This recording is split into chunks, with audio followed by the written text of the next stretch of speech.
Hi and welcome back to my video series on stop pulling and basic leash techniques.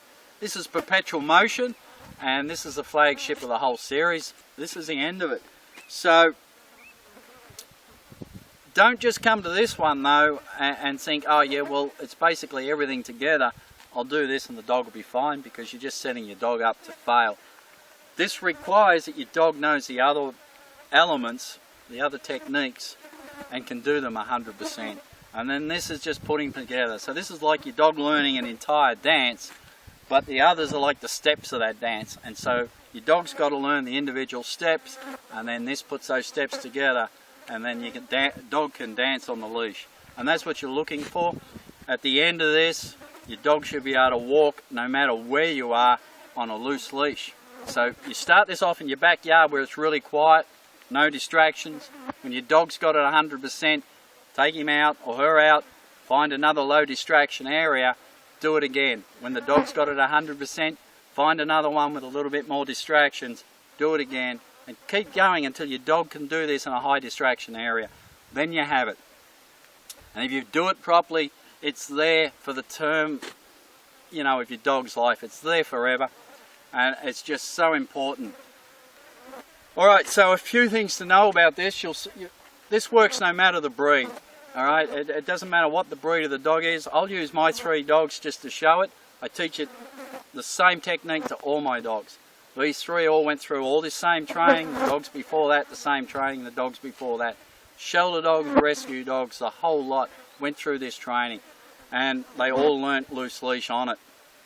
And you'll see that, you know, I've got a working Kelpie, I've got a dingo cross, and I've got a husky, and all 3 get trained the same way.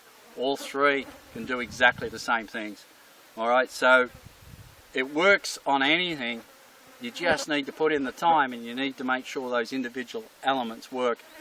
And it's not the breed, but the individual dog and its personality. But don't put your dog into a box or a breed into a box and say, oh no, it pulls, and that's what it was bred for and that's all it can do. It's rubbish. Alright, every dog can be taught to walk loose leash. Every single dog. Alright, so just get out there, put in the work, and your dog will get there. And life becomes so much easier when you can walk on a loose leash with a dog. It really does. And you should be able to do that with just a flat collar and lead. You know, you shouldn't need all these gimmicks, all these gadgets or anything else. It should be really easy for you just to get out with your dog and enjoy life, not have to worry about everything else, and definitely not have to worry about it pulling. It's so much more enjoyable out there. And like I said, you'll see in the video that I'll turn when the dog begins to put pressure on that lead, the moment that lead gets taut. So it's the same as pressure and release. I don't let at any time the dog pull me, because if I go with the dog, or if the dog gets to pull me, all I simply do is reinforce the dog's pulling. I'm teaching the dog to pull. So the moment that lead goes taut, not when it's pulling me, not when I'm out here, anything else, as soon as that lead begins to go taut, I turn and I go the other way. And at random intervals, whether it's loose leash or not, I simply turn and I go the other way. What we're teaching the dog, as well as a moving pressure and release, we're also teaching the dog to stay close. We're teaching the dog to begin to watch us and our body language, and we're teaching the dog, you know, just to follow us. And what we're doing is, no commands means the dog has to make those choices. So how do you help that dog make the choices? Be confident, walk with purpose, and teach it all the techniques before. If the dog believes that you're making the right decision, if the dog believes that you know what you're doing, then the dog begins to realize, hey, it's alright if I follow this person. Working breeds especially were bred to have independent thought, to make independent decisions for working.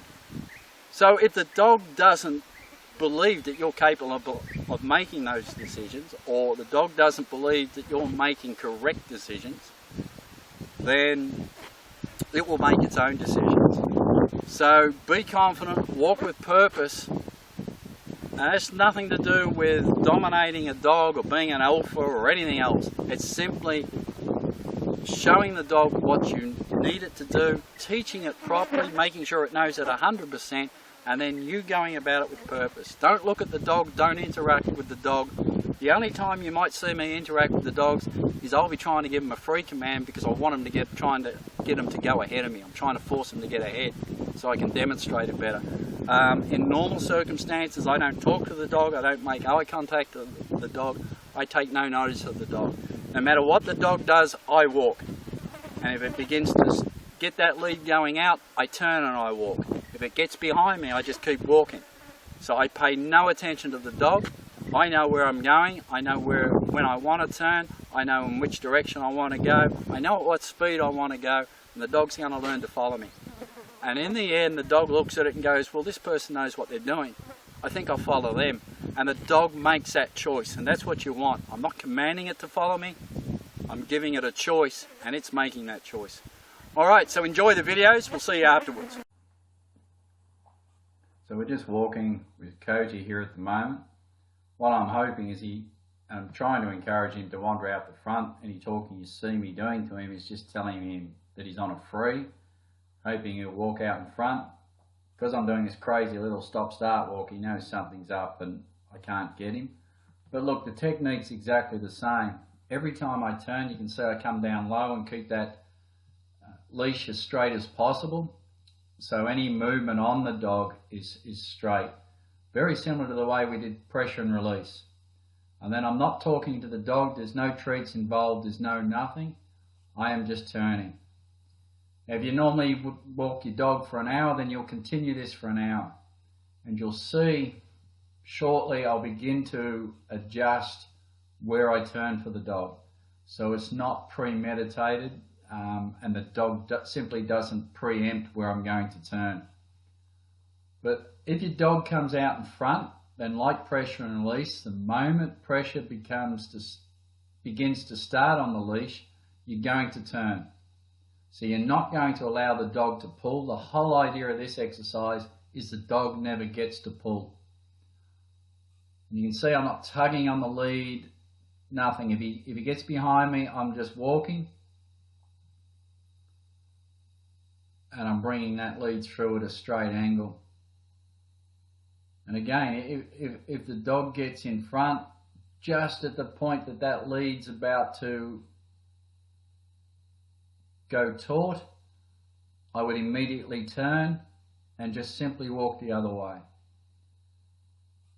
Apart from that, there's simply no communication with the dog at all throughout any of this.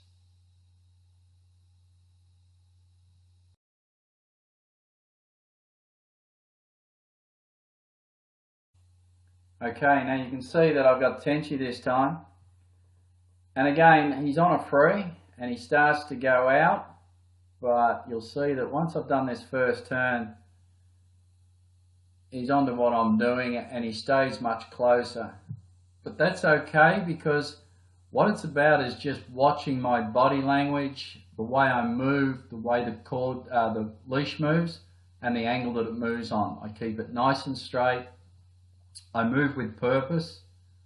I pay zero attention to the dog. Now he's wanting to keep going this way, down back into the shade a little bit. Shade back there. He's looking around a little bit at different times. And that's because he is on a free. He's allowed to do that. But if he wasn't, I still ignore that, just like this, and I just move to where I'm moving.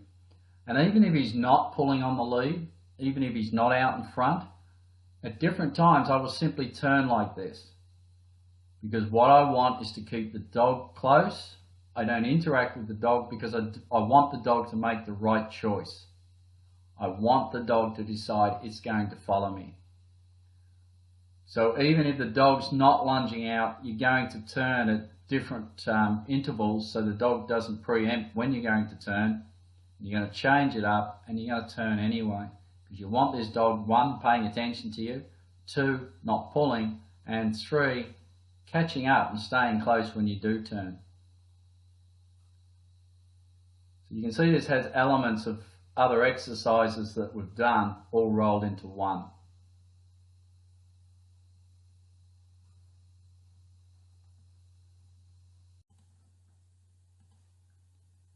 here we go, I've got the Kuma this time.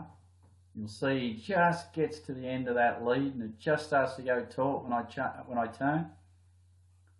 Again, he's on a free just like the other two. So he's free to sniff, look around, do what he wants. And it's not just about whether the dog gets out and gets to the end of the lead. It's turning at different times, even when it is a loose lead, because I want the dog to continually be catching up. I want the dog to continually decide that it wants to be close to me. And again, that's why there's no communication. I don't talk to the dog. I don't interact with the dog. I don't really pay any attention whatsoever to the dog.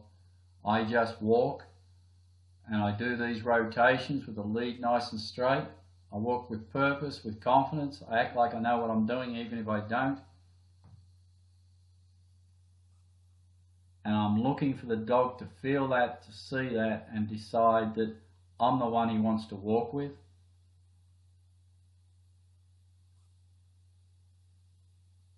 And the turns are random. I'll change them around so he can't preempt when we're going to turn, so he has to keep focusing on me, he has to keep paying attention.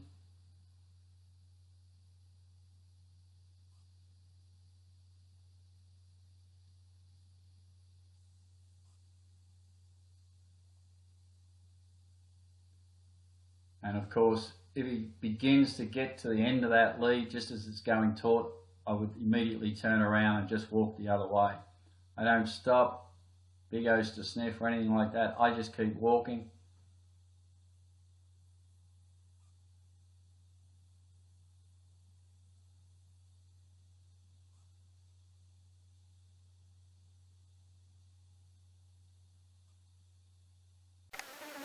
Hi, welcome back. I hope you enjoyed watching my three dogs go through perpetual motion.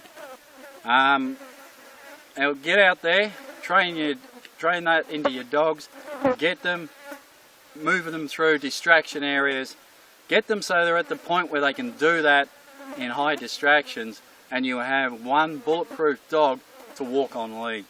And it'll walk loose leash anywhere once you can do that in heavy distraction areas, and that makes life so much better. And it just, look, it improves your relationship with your dog, and that's what this is all about. It just makes it so much better, so much more enjoyable for the whole family. Now your next step will be, building in a heel wherever you want that to be. You've started with the very, very early basics during this whole video series, but now it's time to build it in a bit strong if you want the dog to be in a nice solid heel. And then you can start adding structured walking, and Rick was going to put up a whole heap of videos on that to teach structured walking. And look, it's a great thing to teach your dog, and all dogs should be taught structured walking. When I walk my dogs on a lead, I do a combination. I do structured walking, and then I have a break into loose leash, which is just a free on a lead, so they can go out as far as that lead will allow them. The only thing they can't do, of course, is pull, so they're allowed on loose leash. Of course, no other bad behaviours. They can't bark or lunge at anybody, but they're free to sniff and snuffle things and have a good look around and wander left, wander right, and everything else, as long as they don't pull on the lead.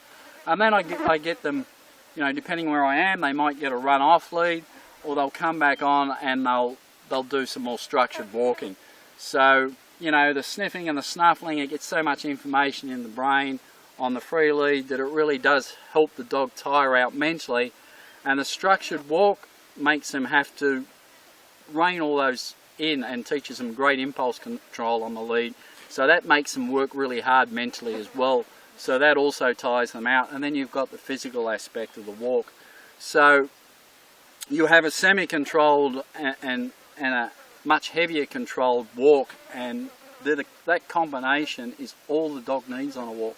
It's everything a dog wants on a walk, and they're fantastic things to learn. So get this up, life becomes much easier. Then get into those other videos and teach your dog structured walking as well, and your dog's just going to be in heaven every time that lead comes out. And so are you, because it's going to be so much more enjoyable. You're going to want to go and get that lead. You're not going to be afraid of it. Alright, I really do hope you've enjoyed this series, and I really do hope that it's helped and you've got a far better relationship with your dog than you did when you started. Alright, we'll see you in the next one.